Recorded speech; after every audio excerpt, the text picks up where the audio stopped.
congélateur en fait. Nazongisi mama, soki na mbongo na pardon pour ma basoni. Nazongisi papa fa boy, eza ma basoni pour aliment, ça ma ka en charge.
Yaka.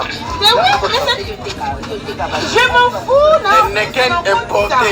Oui, importé, oui, ça, mon appel. Prudence, capote, na kati ya prudence, mais ok. Basalela, yango, avec Tala, prudence, na kati ya Neken. Ezalaka te. Mais pour ça, au Kangama, yango, ezalaki assis. Mais prudence, on basalela, avec na kati ya capote. Donc, ça veut dire, bah, putain, ouais, les toits en route. Ça veut dire, un coup, on est le mois, na kati ya terrasse. Na bakiti ya bakusu. Oza ma bouteille ou ta bakusu. Bino osukola ka ba bouteille s'il te plaît, to c'est la osukola ka bouteille. Eza pona bien bien ça oxygène. So ba moni boye ba ko porter bino place bakangi tibino. Tala capote, tala capote so bakanga ta bouteille. Ne ken pe. Eza la raté. O sala ke foso ngombe masanga senga ka verre. Verre botala so bezala. Oya bona mulili na sia kuita masanga. Ezibe na malili.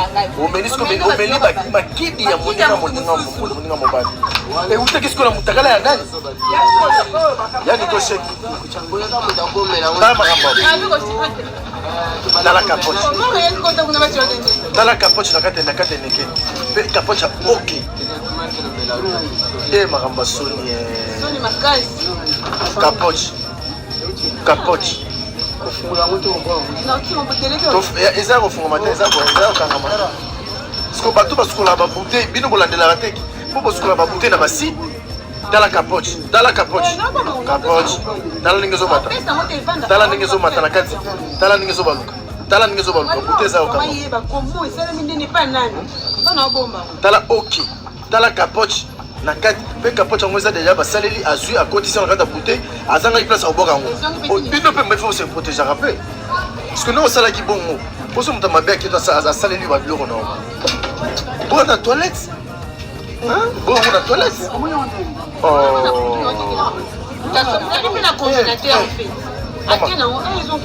Nazongisi mama, soki na mbongo na pardon pour ma basoni. Nazongisi papa fa boy, eza ma basoni pour aliment, ça ma ka en charge.